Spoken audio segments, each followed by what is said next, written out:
तन की होश नहीं होती है। क्या वो देख रहा है उसमें मस्त होता है, पता उसको तब चलता है जब महाराज जी उठ के चले जाते। हजूर महाराज ने एक बार सरदार बहादुर महाराज को खुद ये बात कही थी। आकर के सत्संग में बैठे, सत्संग खत्म हो गया, सरदार बहादुर महाराज जी चले गए। ये हजूर महाराज साहब उनके पास गए, बहुत प्यार करते थे, कितना प्यार किया कि अपना काम दे दिया। बाद में कहने लगे, महाराज जी आप सत्संग बहुत थोड़ी देर के लिए करते हो। तो सरदार बहादुर महाराज ने कहा कि आज का जो सत्संगी है उसका चित्त डामाडोल है, चित्त को एकाग्र करना बहुत मुश्किल है, इसलिए मैं 45 मिनट से ज्यादा सत्संग नहीं करता। तो महाराज जी ने क्या बोला कि कौन आपका सत्संग सुनने आता है, हम तो आपका दर्शन करने आते हैं। अपना ग्राहक कैसा होता है, दुकान वाला जानता है कि कैसा ग्राहक है, खास चीज को अलमारे में रखता है, खास ग्राहक को खास चीज देता है, दिखाता ही नहीं कि इसके जेब में वो कीमत ही नहीं है। आपका मतलब क्या था कि जब हम दर्शन करते हैं तो डूब जाते हैं, हमको तो पता ही नहीं चलता उसके सिवा कुछ संसार में भी है। एक मुसलमान दरवेश का एक प्रेमी सेवक था, जो धरनीदास जी कहते हैं उसकी ये रट थी कि दर्शन दर्शन दीदार दीदार। एक दिन वो अपने खेत में खुदाई कर रहा है, तो खोदते खोदते चांदी के रुपयों का ढेर निकल आया। हैरान रह गया, एकदम वो रुपए दबा करके मिट्टी के साथ खेत को दूसरे जगह से खोदने लगा। जब थोड़ा खोदा तो अशरफियां निकल आई। बहुत उदास हुआ कि आज मेरे से क्या गुनाह हो गया। उन अशरफियों को दबाया, फिर तीसरी जगह से खोदने लगे तो वहां से हीरे जवाहरात निकल आए। बहुत अधीर हो गया, एकदम उनको दफना करके अपने इबादत के भजन के कमरे में चला गया और खूब रोया मुर्शिद के आगे कि मुर्शिद, मैंने आपसे आपका दर्शन मांगा है, आपका दीदार मांगा है, ये मुझे आप सिक्के दे करके, हीरे दे करके, किंकर दे करके खुश करना चाहते हो, कृपा से मेरा इम्तिहान ऐसा मत लो। मुझे तो वो चीज दो जो आपने ही सिखाया है कि सतगुरु से मांगनी चाहिए, और वो अंदर का दर्शन है। प्रेमी बाहर का दर्शन जितना प्रेम से करता है उतना उसका भजन के लिए शौक बढ़ता है। गुरु के बगैर रह नहीं सकता। हम सत्संगी जो सराहना लेकर के सोए पड़े होते हैं, कोई चिंता ही दर्शन की नहीं, उनको घर जाने की भी चिंता नहीं है। मन में अच्छी तरह धारण करें कि एक दरवाजा है और वो सतगुरु का दरवाजा है, वहां से उसको निकलना है। उसके लिए उसको प्रेम नहीं, निकलने कौन देगा। इसलिए कहती है, मालिक मुझे तो ऐसा दर्शन दो कि मेरे अंग संग रहे। और वो दर्शन क्या होता है, अंदर का दर्शन होता है। जब सतगुरु को प्रकट करने का तरीका ये है कि इस सारे शरीर को खाली करके यहां आए। इसके लिए सतगुरु का सिमरन है और ध्यान है। एक गिरजा है, मंदिर है, उसके अंदर घंटा लगा हुआ है। हम कोसों दूर रहते हैं और हमेशा दूसरे डायरेक्शन में चलते हैं। क्या हमको मंदिर का पता लग सकता है? उस गिरजे और मंदिर के अंदर जो घंटे की आवाज है वो सुनाई दे सकती है? हम तो कोसों दूर हैं और जब भी चलते हैं दूसरे डायरेक्शन में चलते हैं। जब उस डायरेक्शन में चलेंगे, जैसे जैसे नजदीक जाएंगे तो हमको घंटे की गूंज सुनाई देगी। और घंटे की गूंज साफ होती जाएगी। ऐन जब मंदिर के अंदर पहुंचेंगे, गिरजे के अंदर पहुंचेंगे, देखेंगे घंटा बज रहा है। हम तो अब सारे संसार के कोने कोने में फैले हुए हैं, जबकि सारे शरीर से ख्याल को हटाना है। ये मंदिर है जिसमें घंटा बज रहा है, हमको उसके नजदीक जाना है। हाथों को खाली, पांव को खाली, शरीर को खाली। जैसे जैसे ये नाभि के ऊपर जाएगा तो इसको घंटे की गूंज सुनाई देगी, अंदर के घंटे की गूंज, और ये कहेगा मेरे सतगुरु का वचन सही है, अटल है कि वो अंदर सब कुछ है। और जब सारा शरीर खाली करके अंदर जाएगा तो इसको दर्शन होगा। वो दर्शन, घंटे की धुन भी उसका एक दर्शन है, क्योंकि गुरु का रूप शब्द है। सो इसलिए कहते हैं प्यारे, वो चीज मांगो जो लाफानी है। करने चन के पेनते करो करुणा मैं कान, दीजा दर्शन आपनो मांगो कछु नहीं आन। करने बिलख विनती करे, सुनिए प्रभु हमारा सब अपराध क्षमा करो, मैं हूँ शरण तिहार। हकीकत तो ये है कि इस वाणी को सुन करके हमारा सिर झुक जाना चाहिए। चोटी के महात्मा हैं, धुरधाम के महात्मा हैं, क्या कहते हैं, हम कभी इनकी वाणी को ध्यान से सुने। कहते हैं मैं अपराधी हूं, अपराधों के पहाड़ महाराज मेरे अंदर है, मैं महागुनहगार हूं, आप मुझे कैसे बख्शेंगे ये आप जानते हैं। मेरे को कोई तरीका नजर नहीं आता है कि कोई मैं अपने कोशिश से इन अवगुणों और गुनाहों को छोड़ सकता हूं। क्या धरणीदास जी महाराज की भावना है कि ऐ सत्संगी, तुमने कभी ऐसे सोचा? तुमने कभी ऐसे दिल से सोचा? जुबान से कह देता है मैं अज्ञानी हूं, सत्संग जो सुनता है मैं अज्ञानी हूं, मूर्ख हूं, लेकिन जुबान का छिलका है, उसमें कोई गहराई नहीं है। इसलिए कहते हैं कि अपने अंदर झांको, अपने अंदर डुबकी लगाओ, अपने कचरे को देखो। तुम तो दुनिया भर की चौकीदारी लगते हो। सत्संग में बैठता है, कौन बैठे हैं, कौन से वस्त्र हैं, किस वक्त आए हैं, प्रेमी को कोई होश नहीं होता। वो तो कहता है मैं तो सत्संग सुनने जा रहा हूं, मैं तो सुनूंगा धरणीदास जी महाराज मुझे क्या शिक्षा देते हैं। जो देते हैं उसको गांठ देता है और सत्संग पे उठते उठते उन्हीं ख्यालों में उठता है और उसके ऊपर अमल करने की कोशिश करता है। गिरता है, गिरना इंसान का धर्म है, लेकिन गिर करके उठना उसका परम धर्म है। जो गिर करके बैठ जाता है वो संतों का जीव नहीं है, क्योंकि सतगुरु उंगली देने के लिए तैयार है, जैसे बाप बेटे को उंगली दे करके उठाता है। अगर हम उंगली पकड़ने को तैयार नहीं है तो बाप को दफ्तर में जाना होता है, कहता है शाम को देखूंगा कि ये उठता है कि नहीं उठता है।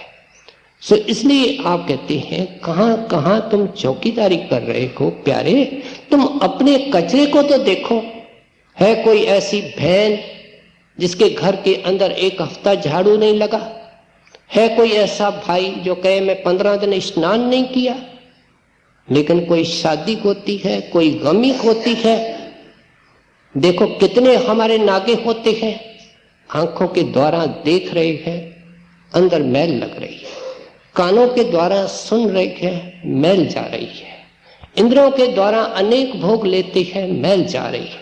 जिसके घर में 3-3 महीने का कचरा इकट्ठा हो रहा है, जो 2-2.5 घंटे झाड़ू लगाना है वो लगता ही नहीं। बाहर के उज्जवल वस्त्र पहने हुए हैं। मैं तो श्रेष्ठ हूं, सत्संग में जाता हूं, कितने हम श्रेष्ठ हैं, इसके लिए हमको ये चोट मार रही है। कि तुम गिन गिन करके अपने अवगुणों को छोड़ो, ये चौकीदारी और पड़ताल छोड़ दो। मत देख पराए अवगुण, क्यों पाप बढ़ाओ छिन छिन। कहते हैं क्यों मिनट मिनट में अपने गुनाहों का बोझ जो पहले ही भारी है, तू खड़ा ही नहीं हो सकता है, बैठता है भजन में 15 मिनट के बाद उदास हो जाता है। कौन सी चीज उदास करती है? तेरे गुनाह, तेरे अपराध, तेरे पाप, और तू फिर भी अपने आप को उन्हीं पापों से लाद रहे हो। जो कपड़ा पहले ही गंदा है उसको साफ करने के बजाय और गंदा कर रहे हो। ये क्या अकलमंद सत्संगी का काम है? ये संतों महात्मा हैं जो मॉडल के रूप में हमको सिखाते हैं। बड़े महाराज जी को कोई आकर की कोई महिमा करता था, हजूर आपने ये मदद कर दी, आपने ये सहायता कर दी। कहते हैं भाई क्या कहते हो, आप भुलेखे के अंदर हो। जो कुछ करता है मेरे बाबा करता है, मेरे बाबा जी महाराज साहब करते हैं, और मैं तो अभी सेवक ही नहीं बना। अगर वो दया करके मुझे सेवक बना दे तो मैं उनका एहसान कभी नहीं भूलूंगा। उनका रूप हो करके जीवों का उद्धार करते हुए, ये वचन महाराज जी के मुखारविंद के है। 1951 में जब हजूर महाराज का गद्दी निशिनी का वक़्त आया, उस वक़्त महाराज साहब क्या फरमाते हैं, मैं जब अपने अंदर झांकता हूं तो मुझे नजर आता है कि जो गुण एक सत्संगी के अंदर होने चाहिए मेरे अंदर तो वो भी नहीं है। आपके सहयोग के बगैर मैं एक कदम नहीं चल सकता। किसको कह रहे हैं? जो खाली है। कौन कह रहा है? जो भरा हुआ है। भरे हुए की ये निशानी है। थोथा चन्ना बाजे घना, ये सब हमारी दुर्दशा है। सो इसलिए कहते हैं संतों ने ये मिसालें पेश की हैं। कितने नन्हे बनो, कितने छोटे बनो, तुम एक एक अपने अवगुण की पड़ताल करो। एक को छोड़ने की कोशिश करोगे, तुम खुद देखोगे तुम्हारा भजन बनना शुरू होगा। पहले एक काम करें कि जब भी सत्संग में आए चित्त को एकाग्र करें। जब किस्मत से दर्शन करने जाए तो एकाग्रता से करें। जितनी देर भी बैठे भजन में तो हम मन से एक वायदा करके बैठे कि भाई तुम आधा घंटा घंटा बैठे हो, पूरा दिन संकल्प विकल्प उठाते हो, सिमरन करना है, सिमरन करना है। कहते ये सारा मार्ग एकाग्रता का है। इसलिए कहते हैं तू जब बाहर चौकीदारी कर रहा है, ये ऐसा, सुबह से शाम तक हमारे मन से एक आवाज निकलती है, ये ऐसा, ये ऐसा, ये ऐसा, ये ऐसा। तू कैसा? संत कहते हैं ये सवाल अपने से पूछ। मैं कैसा? ये सवाल पूछ, इससे तुमको फायदा होगा। इसलिए अपने ऊपर घटा करके धरणीदास जी समझाते हैं तुम्हारे अंदर जो कचरा है, जिसको तुम खजाना समझते हो, पहले उसको निकालो तो कोई जगह खाली होगी तो उसके ऊपर खजाना आएगा। जो कचरे से जगह भरी हुई है वहां खजाना कैसे सतगुरु रख सकता है? प्यारे धीरे धीरे अवगुणों को छोड़ते जाओ। करने बिलख विनती करे, सुनिए प्रभु हमारे सब अपराध क्षमा करो। मैं हूँ शरण तिहार, तरने शरणे रावरी, नाम गरीब निवार, कवन करेगा दूसरो, मोहे गरीब के काज, काहू के बहु विभव पई, काहू बहु परिवार, करनी कहत हमें बल, एओ नाम त्योहार। अब धरणीदास जी महाराज कहते हैं अपने सतगुरु को कहां से इन्होंने खजाना पाया है? अपने सतगुरु से। सतगुरु कौन है?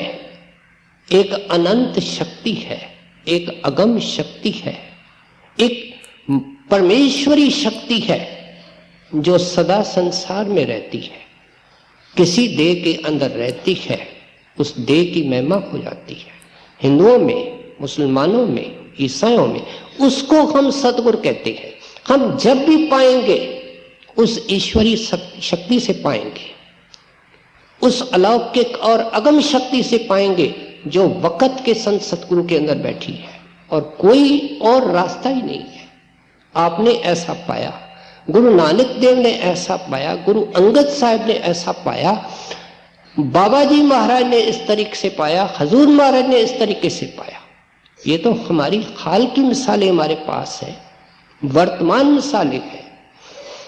इसलिए आप उपदेश करते हैं। महाराज, मैं दुनिया के अंदर देखता हूं लोगों को बड़े बड़े सहारे हैं। कोई कहता है मैं धनवान हूं, मैं धन के जोर पर जो चाहे सो कर सकता हूं। न केवल पदार्थ की कीमत है, हर एक आदमी की कीमत है, मैं खरीद कर सकता हूं। किसी को खूबसूरती है, वो लूले लंगड़े पर मखौल करता है, और किसी को शरीर का बल है, वो कहता है तेरे को पछाड़ दूंगा, तेरे को लताड़ दूंगा। फिर कुछ लोगों को पदवी का है, या उनके रिश्तेदार और कुटुंबी बड़े इन्फ्लुएंशियल है, मिनिस्टर है, सचिव है, कहते हैं महाराज इनको तो अनेक भरोसे हैं, मैंने तो सारे भरोसे पिघला दिए, मेरा तो एक सहारा, एक टेक, एक आधार आप हैं। मैं आपकी शरण में आया हूं। शरण आए की लाज रखो। शरण की अवस्था बहुत मुश्किल है। जो कुछ लेना सतगुरु से, जो कुछ देता है सतगुरु, इस नुक्ते पर न हम पहुंचे हैं न हमको शांति मिलती है। जो इस नुक्ते पर पहुंचेगा उसके लोक परलोक का जो काम करने वाले हैं, अभी भी है, लेकिन उनकी समझ आएगी कि सतगुरु कर रहे हैं। क्या होगा फिर कि वो दुख में नहीं घबराएगा, क्योंकि वो सोचेगा दुख मेरे सतगुरु ने भेजा है। रामकृष्ण परमहंस, उनको आखिरी दिनों में ज़ुबान का कैंसर हो गया। बहुत डॉक्टरों ने कोशिश की, हालत ये थी कि खाना खाना उनके लिए मुश्किल हो गया। आपके सेवकों की आंखों में आंसू आ जाते थे। कहते हैं महाराज हमसे आपकी तकलीफ बर्दाश्त नहीं होती। आप क्या फरमाते थे कि मुझे कोई तकलीफ नहीं है, आपको नजर आता है मुझे तकलीफ है, लेकिन मुझे कोई तकलीफ नहीं। एक डॉक्टर ने आकर के कहा, सत्संगी डॉक्टर था, कि हम सब हार चुके हैं, आप अरदास करो और आप एक बार अपने इष्ट को अरदास करो कि आपको इस बीमारी से मुक्ति दिलावे। उस वक़्त महाराज ये काम हो जाएगा। तो आपने उनको क्या समझाया?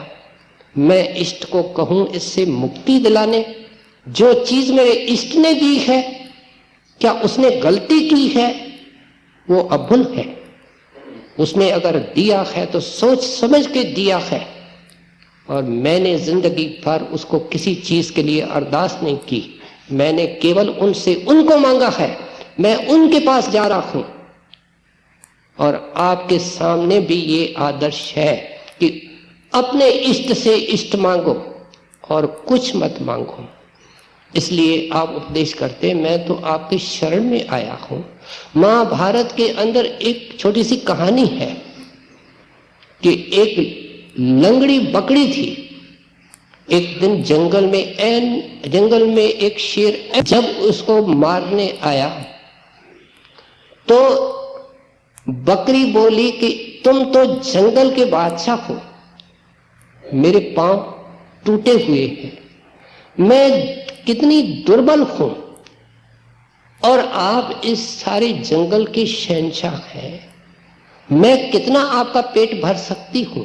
आप दयालु हैं, कोई शिकार आपको मिल सकता है, मेरे ऊपर तो दया करके मुझे बख्श दो,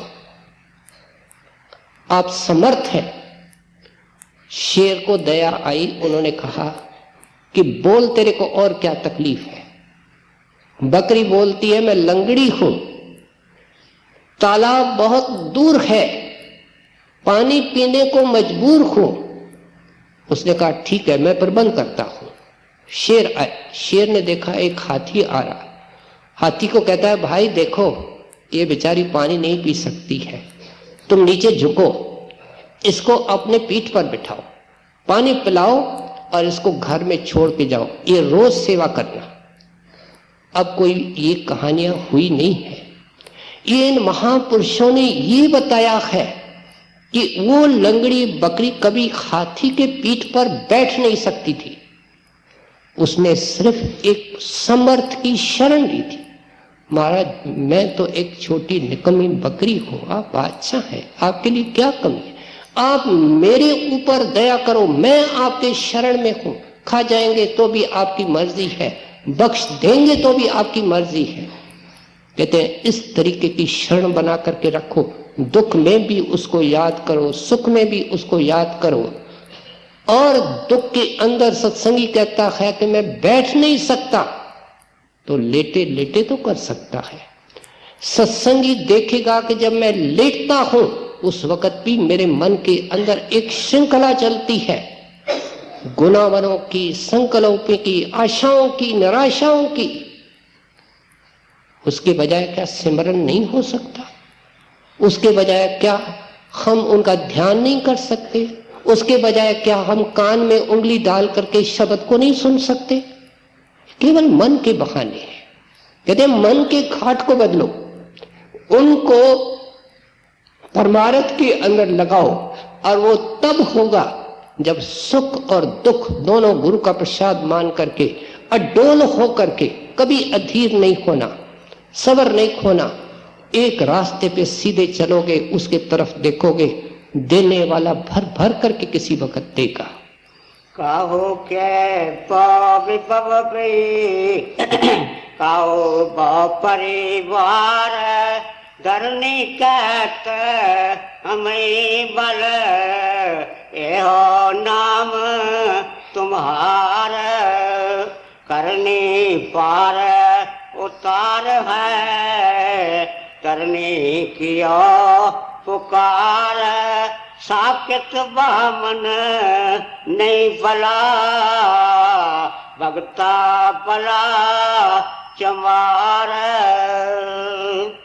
करने काहे आशीष और दीजै काहे शराप दूजा कतो न देखिए सब घट आप आप।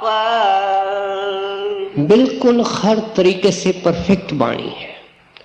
कोई ये शरण का गलत अर्थ लगाए कि महाराज मैं तो आपके शरण में हूं, भजन नहीं होता है, आप जाने, आपका काम जाने, जब चाहे जब करा लेना। ये सब मन के सूक्ष्म धोखे हैं। इस सूक्ष्म धोखे से निकालने के लिए धरनीदास जी क्या कहते हैं? करनी पार उतार गई धरनी कियो पुकार। हमारे कानों में अंदर मोम है, गुनाहों की मोम, कर्मों की मोम, जन्मों के हम बैरे हैं, इसलिए संत पुकार शब्द का प्रयोग करते हैं। क्या फरमाते हैं? करनी पार उतार रखी धरनी कियो पुकार। मैं पुकार पुकार करके ऐ बहरा कहता हूं, अच्छी तरह सुन, अच्छी तरह चित्त में बिठा कि इस बहाने बाजी से तेरी किश्ती किनारे नहीं लगेगी, तेरे को करनी करनी पड़ेगी। करनी क्या है? गुरु से वायदा है 2.5 घंटे का, ऐ सत्संगी इसको पूरा कर। अगर एक हिस्से में नहीं होता है 2 हिस्सों में कर। आज से शुरू कर, आधे घंटे घंटे से शुरू कर और पूरा कर। उज्जवल मुख लेकर के दरगाह में जाएगा। करनी क्या है? जैसे अभी मैंने किया कि उसमें क्वालिटी भी होनी चाहिए, चित्त की एकाग्रता। अगर कोई काम एकाग्र चित्त से, कुछ बच्चे ऐसे होते हैं बहुत कम पढ़ते हैं लेकिन कंसंट्रेशन से पढ़ते हैं और फर्स्ट डिवीजन में पास करते हैं, दूसरे सराहना लेकर के सारा दिन भी पढ़ते हैं और जब रिजल्ट आता है उनका नंबर खोजना मुश्किल हो जाता है। क्यों? कि मन में एकाग्रता नहीं। इसलिए कहते हैं जब भी भजन पर बैठो तो भजन करो, फिर दुनिया की माला और संसार के कामों की माला क्यों फेंकते हो? इसलिए भाई मैं अच्छी तरह समझाऊं, बगैर भजन के कोई रास्ता नहीं है। महाराज जी कहते थे don't turn your back on the Holi ghost, Christ का वचन है कि कोई गुनाह माफ नहीं हो सकता अगर तुम भजन की पीठ दोगे, भजन की बेपरवाही करोगे। उद्धव ने कृष्ण भगवान को कहा कि भगवान मैं तो आपका मित्र हूं, मैंने कोई करनी नहीं की है, आप तो अब मेरे को अपनी मित्रता के नाते अपने धाम में ले चलो। तो भगवान कृष्ण जब खुद चोले में थे और उनका मित्र उनके सामने शरीर में था तो उनको क्या फरमाया कि उद्धव बगैर योग अभ्यास के, बगैर करने के तू मेरे धाम में नहीं जा सकता। अगर मैं ले जाना भी चाहूं तो तू वहां ठहर नहीं सकेगा। इसलिए तेरे को योग अभ्यास और करनी पड़ेगी। फिर भेद लेकर के उसने योग अभ्यास किया है। आज हम अपने आप को कितना बड़ा धोखा दे रहे हैं कि भगवान के मूर्ति का और उनके गीता का सहारा लेकर के कहते हैं उनके धाम में चले जाएंगे। जब वो मौजूद थे शरीर में, उनका मित्र शरीर में था, उसको उसने खड़ी सुनाई कि कमाई करनी पड़ेगी, करनी पड़ेगी, भजन करना पड़ेगा। हम ऐसी शॉर्टकट चाहते हैं, ऐसी शॉर्टकट उसके दरबार में कोई नहीं है। जो साधु गया है रात को जाग करके रो करके गया है, हम जब भी जाएंगे रातों को जाग करके रो करके जाएंगे, इसमें कोई हेर फेर नहीं है। अगर अभी नहीं करते हैं तो किसी स्टेज पर करने पाए। गुरु साहब ने वाणी के अंदर क्या लिखा? सुते पे निभाग सुने न बांगा कोई, जो सोए पड़े हैं रात को वो निभागे हैं, उनकी तकदीर फूटी हुई है, वो उस बांग को, उस शब्द को नहीं सुनते। जो जागे सो लहे साईं संधि सोई। साईं तो दोनों हाथों से देता है, लेकिन जो जागेगा और रोएगा उसको साईं देता है। रोना क्यों? कि रोना हमारे मैल को पिघला देते हैं, कर्मों को खत्म कर देते हैं और हृदय शुद्ध हो जाता है, साफ हो जाता है। बादल बरसते हैं, इसको ढका हुआ है, जिन कर्मों ने उनको छिपाया हुआ है वो आंसुओं के रूप में गिरते हैं। बादल बरसते हैं और अंदर में प्रकाश नजर आता है। सो इसलिए ये करनी पड़ेगी। आखिर में क्या कहते हैं? इनाम मिलेगा। वो इनाम क्या है? सब घट के अंदर तुमको वो राम नजर आएगा, शब्द और गुरु नजर आएगा। बड़े महाराज जी का एक दलित जाति का सेवादार था, उसका नाम भाई वजीरा था। जब उसके अंदर एक अवस्था ब्रह्म में आती है, ब्रह्म को क्रॉस करके आती है, तो पेड़ों को नमस्कार करता था, घोड़ों को नमस्कार करता था। ये इसके अंदर ये सब मेरे साहिब के रूप है। ये केवल अक्ल बुद्धि से नहीं होता है। जब उस लेवल पर जाएगा जहां सबके अंदर ये चीज उसको नजर आएगी। दसम पातशाही का एक प्रेमी सेवक था, उसका नाम था भाई गनैया। जब रात को लड़ाई खत्म होती थी, हमको पता है कि धर्म की खातिर लड़ाई होती थी, तो भाई गनैया क्या करता था? हिंदुओं को और तुर्कों को दोनों को होते थे पानी पिलाता था। किसी ने आकर के श्री गुरु गोविंद सिंह जी महाराज के पास शिकायत की कि ये अपना आदमी है कि पराया आदमी है, ये तुर्कों को पानी पिला करके जो मरने वाले हैं उनको जिंदा कर रहा है। तो भाई गनैया को महाराज ने बुलाया, लेकिन भाई गनैया ये क्या कहते हैं? कहते हैं महाराज मैं न हिंदू को पानी पिलाता हूं न तुर्क को पानी पिलाता हूं, मैं तो आपको पिलाता हूं। उसके ऊपर गुरु साहब ने खुश होकर के उसकी हालत बयान की है। जाका भरम मिट गया उर्का, और माना अंदर का, दिल का, ता आगे क्या हिंदू क्या तुर्का। उसके लिए कोई हिंदू नहीं, कोई मुसलमान नहीं। हम कहते हैं सत्संगी की ये जात है, इस सत्संगी की ये जात है। ये खड्डे के अंदर बैठ कर के बातें करते हैं जैसे मेंढक करते हैं। जो ऊपर हंसों के तरह उड़ते हैं उनकी बातें ही कुछ न्यारी होती है। कहते हैं सतगुरु रखता नहीं तेरे को उस मेंढक से हंस बना, वो तो बन जाएगा जब ये सब कुछ करेगा। कैसे शुरू किया कि ऐसा दाता मिले और उस पर पूर्ण भरोसा आस्था रखी जाए, अपने नुक्सों को गिन गिन करके निकाला जाए और सभी दिन अच्छे, पूरा जोर नाम की कमाई पर दिया जाए। दर्शन के लिए अंदर तड़प हो, उस दर्शन की तलाश भजन के द्वारा अंदर करे और फिर खूब नाम की कमाई करे। कहते मानक मजूरी देत है क्यों राखे भगवान। जो देने के लिए मुंतजर है क्या वो रख देगा? वो अंदर बुलाएगा। जब अंदर बुलाएगा तो जीवन मुक्त हो जाएगा। जीवन मुक्त का मतलब क्या है कि इस शरीर का अंत आएगा, सबका आएगा, महात्माओं का आता है, लेकिन इसके बाद माता के गर्भ में नहीं आएगा, इसके बाद मरेगा नहीं, उसकी सेकंड डेथ नहीं होगी, दोबारा उसकी मौत नहीं होगी, क्योंकि मौत के घाटी को वो पार कर चुका है, गुरु को अंदर प्रकट कर चुका है। अच्छी तरह समझा दिया धरनीदास जी महाराज ने कि मैंने अपने सतगुरु के चरणों से क्या पाया है। प्यारे सत्संगी, तेरे को भी ऐसी कोशिश करनी चाहिए।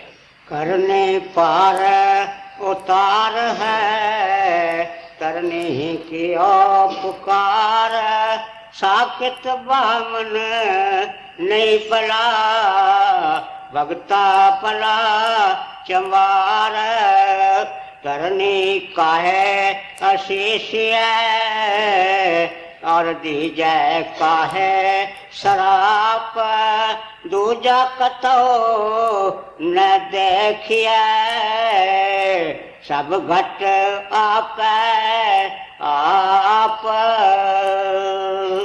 राधा।